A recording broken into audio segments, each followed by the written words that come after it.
that God has for them, it would change their life. God calls Moses, and children of Israel have been in slavery, and he says, Moses. That's exactly how God talks. Him and Barry White sound the same. God says, Moses, go tell Pharaoh I'm not playing with him.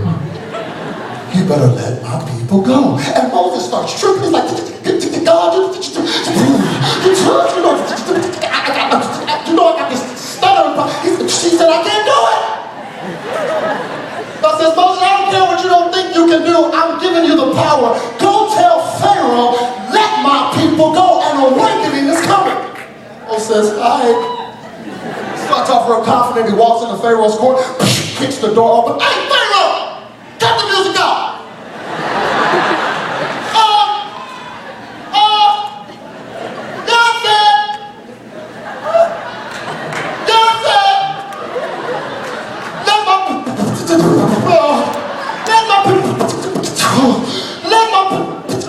Practice this. We want to leave. Pharaoh says, no, you can't go. Keep going back. But finally, Pharaoh says, all right, leave. Go. Deuces. Moses excited.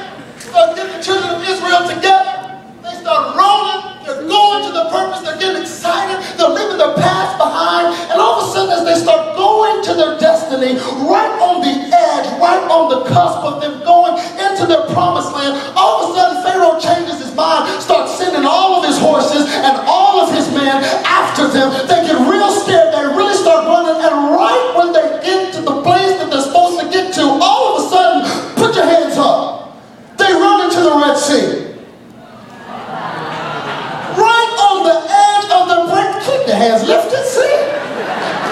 Right on the edge of their breakthrough, they run into a block. They run into some hindrances. Can I tell you, I wish I could say that because you came to Awakening, because God did something awesome in your life this week, that when you get back home, Kool-Aid's going to come out of your water fountain. Everything's going to be wonderful. All of your loved ones are automatically going to get saved as soon as you walk in. I wish I could tell you that as soon as you step on your school, everybody's going to break out a revival in that moment, and tulips are going to start growing in your backyard. I wish I could tell you that, but the reality is, often when God has delivered you or done something awesome in your life, the enemy can't stand it, and he'll bring a roadblock.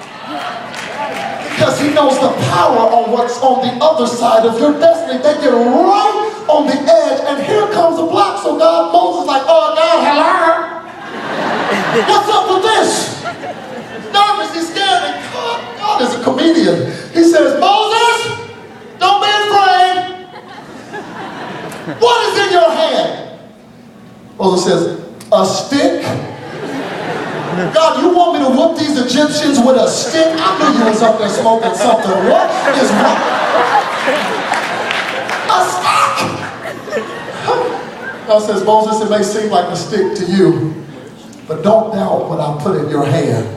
Because whatever I put in your hand, although it may seem natural, if you obey me, the things that are natural, I'll put my super on it, and it'll become the supernatural. Never despise the word that I give. Don't clap. Come on, stay there. And Moses is scared. God says, Moses, raise up that stick. Moses said, oh, we're going to die tonight.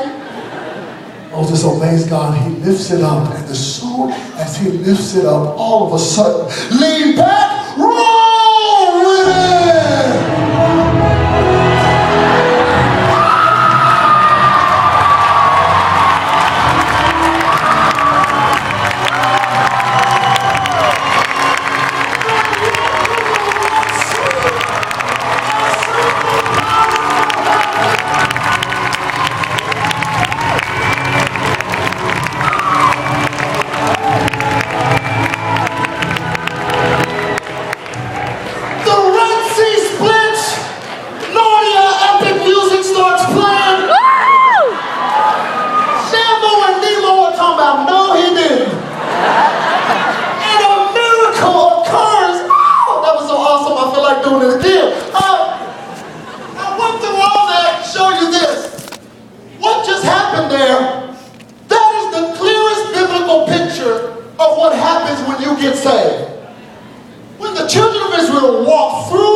can't do something awesome in your life in one night? For 400 years, they had been in slavery, and in one night, every single one of them got set free.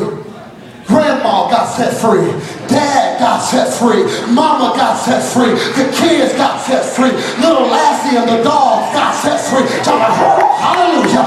Walking through the Red Sea. All got set free. Now hear me. We have to ask ourselves, as critical thinkers, what was the catalyst? What was the cause agent? What was the impetus? What was the thing that initiated their salvation? First of all, you'll notice it was not their morality. It was not their deeds. It wasn't like God came down with the 10 Commandments and said, if you solemnly swear to keep these 10 Commandments, then I'll split the Red Sea and y'all can go through. Do you promise to keep all of them? You better not break them or I'm going to mess it up in the middle and y'all all going to drown. Do you promise? No! Had nothing to do with their deeds. He didn't